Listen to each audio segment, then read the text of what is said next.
latitude, 1330, 169, 15. That's, Hornet, right up. This is Neil Armstrong talking directly to the Hornets flag plot room, telling exactly where he's going to land, a most unusual event. And they are very close to being on the money. We're trying to plot the coordinates Neil was reading off his computer on one of our charts here. But it looks quite close to the nominal landing area. Hornet reports spacecraft right on target point.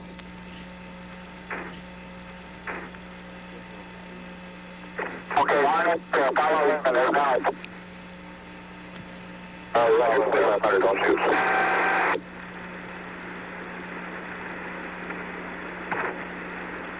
Now about 58 seconds away from landing. One has clear contact bearing 150 holding. 150 holding. Apollo 11 descending for about... 190 Descending through clouds at about 2,000 feet. Roger up.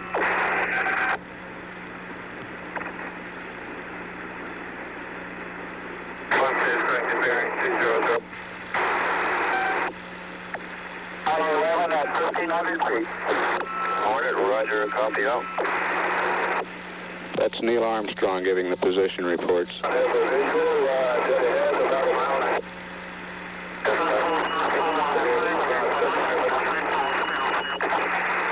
Hornet, roger. To the spacecraft. Roger, this is Swift 1, Apollo 11. 800 feet. Roger.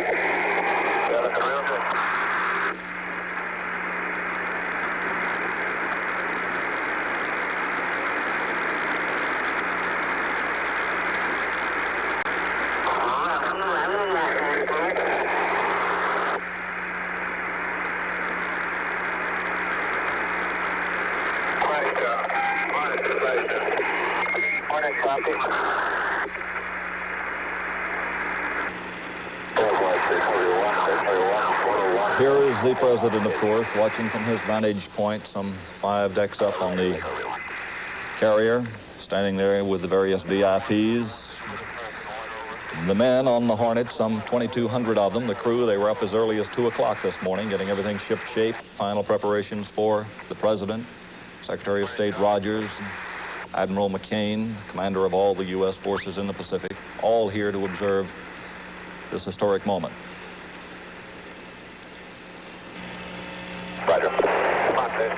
And we're now getting word from the swim helicopters, the rescue helicopters, that the crew is in excellent condition. Let's go to them now and see if we can pick up some direct radio communication. The ship is 2¼ miles from the spacecraft now, and the spacecraft pretty clear now in the picture.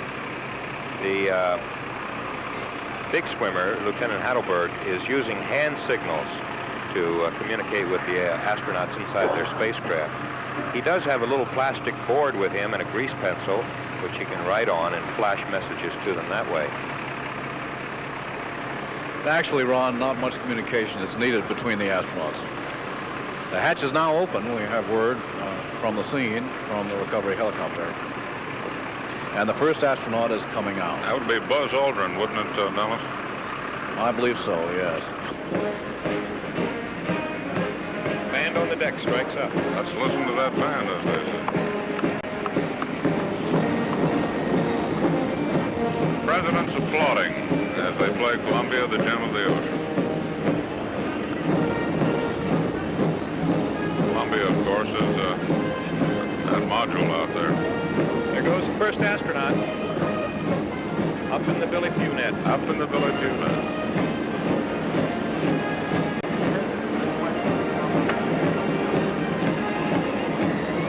40 feet from the sea to the helicopter door. They have instructions in the helicopter, the 2 crew members in back, not to touch the astronaut. Dr. Carpentier will help the astronaut out of his net. We understand that President Nixon requested that the band play Columbia, Gem of the Ocean. Leave the flight deck. Written on the bottom of the helicopter is another welcome aboard for the astronauts. It says, "Hail Columbia." The other night, that helicopter was on the deck, and I peeked underneath, and they had the old sign from the Apollo 10 recovery saying, "Hello there, Charlie Brown." But at the last minute, they painted the new welcome on saying, "Hail Columbia." So when the astronaut rides up in the net and looks up, he sees it painted on the bottom of helicopter 66.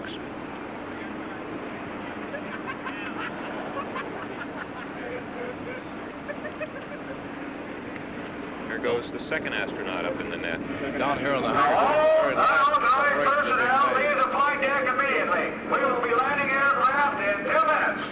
John Hirosaki, the NASA project engineer, who had a lot to do with developing the mobile quarantine facility, has been spending most of his time the last 5 days inside it, along with Dr. Carpentier. And John Hirosaki is a busy man right now.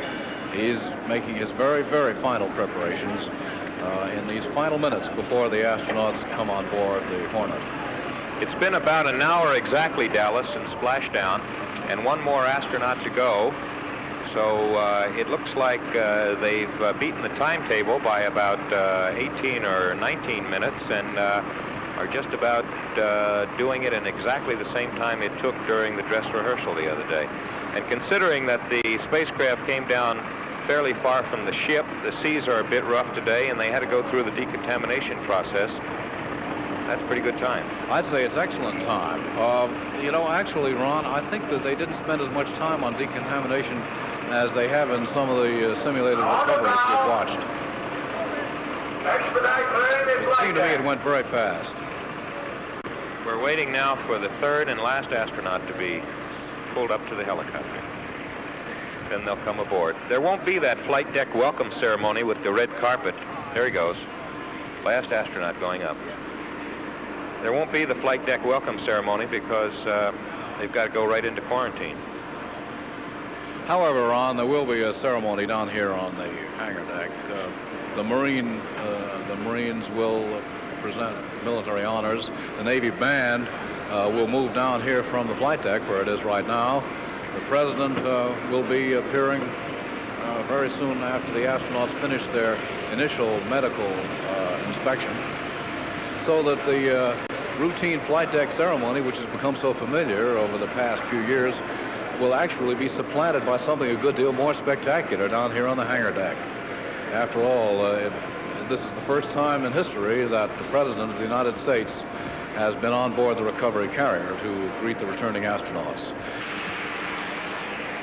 The President has a overhang on that bridge, so he's not getting wet. We believe the President may have moved off the bridge, possibly on his way down.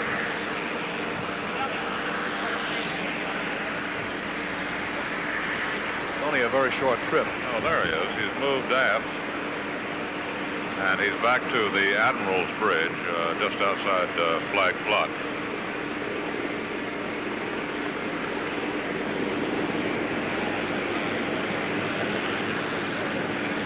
There's 66 coming in. Land by elevator 2 for its descent. No baseball caps this time and no handshakes. These astronauts headed for weeks of isolation.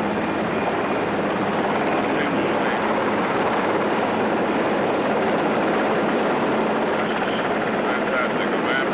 Papa Camino, Ohio. A man from Montclair, New Jersey. Walk on another planet.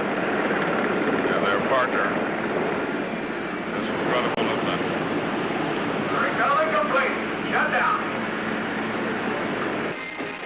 President Nixon seems genuinely moved by this moment. Oh, and here goes helicopter 66 down to the hangar deck where the mobile quarantine facility awaits astronauts Neil Armstrong, Buzz Aldrin, and Mike Collins. And let's get the report from the hangar deck now. Big moment. Number 3 elevator on the port side is still in the raised position.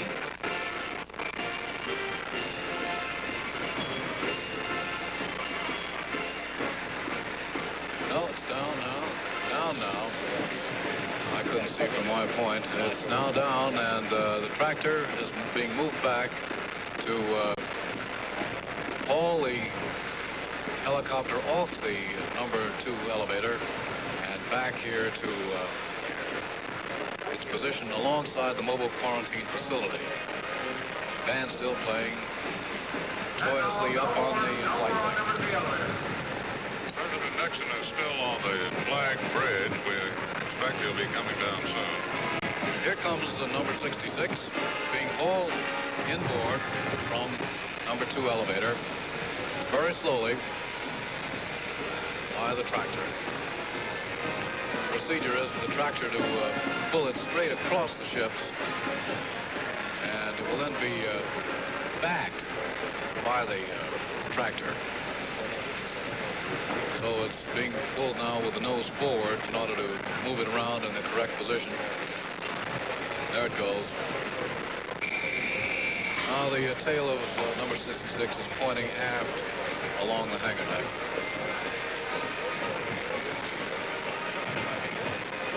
The astronauts still inside, holding the tail back. Lavalier microphones around their necks, and anything they say will be carried by loudspeaker.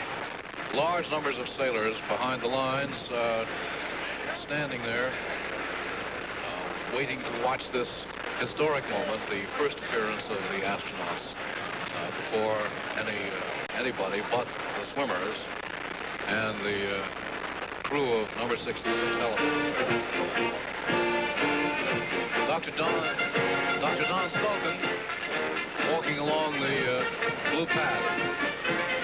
He's the chief of the NASA recovery team on board, talking now with John Stonecipher, the assistant chief.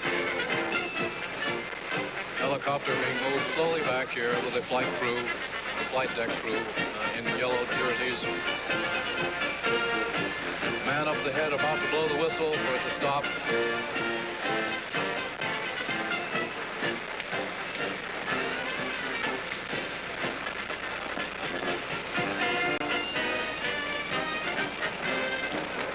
The hatch is just about in position.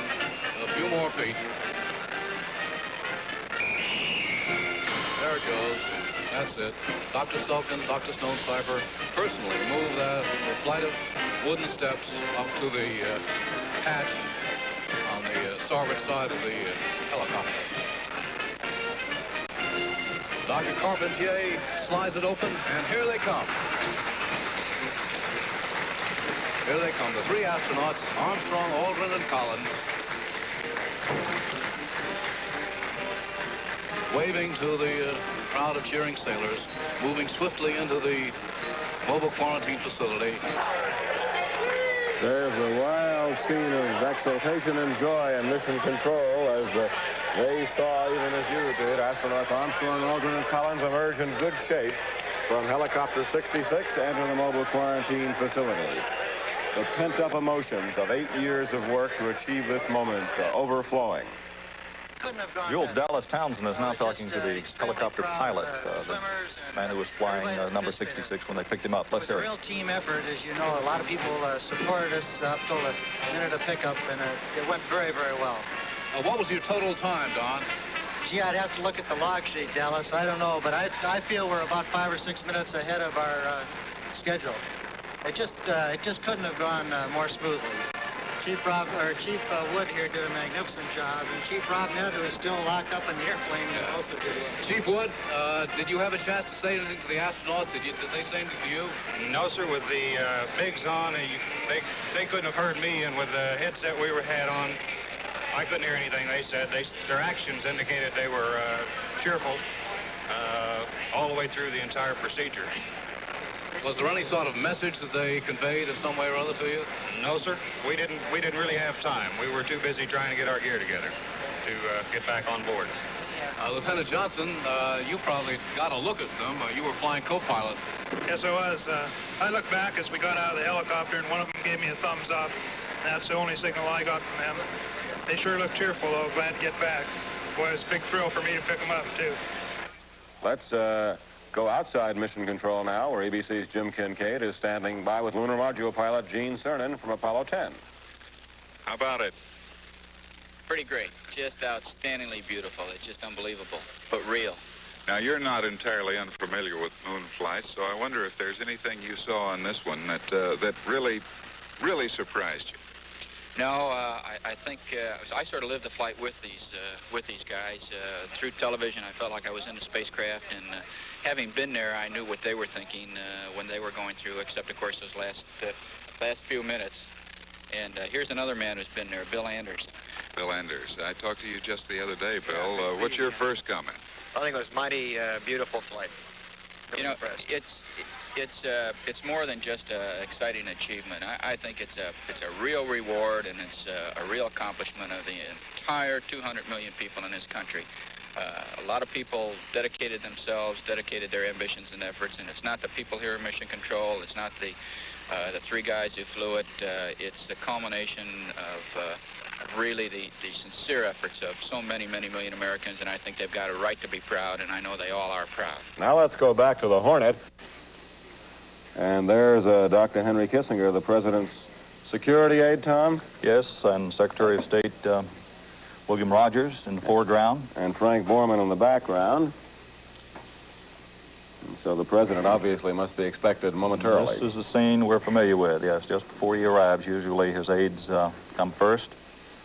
Bob Haldeman, the man with the brush haircut, standing behind Dr. Kissinger. As Secretary of State Rogers chatting with someone in the foreground, looks like one of the technicians. Here comes the President now, Tom. Through the hatch to the hangar deck. Ruffles and flourishes.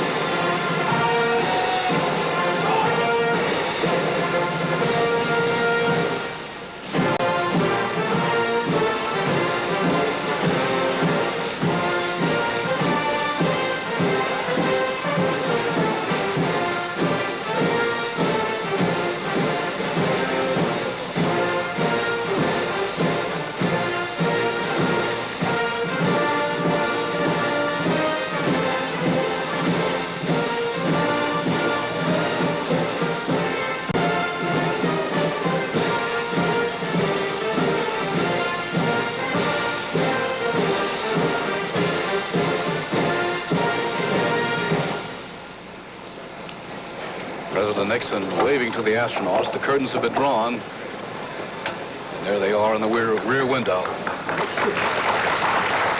President signaling for applause from the crowd. Astronauts gather in the window. Neil, Buzz, and Mike, I want you to know that I think I'm the luckiest man in the world.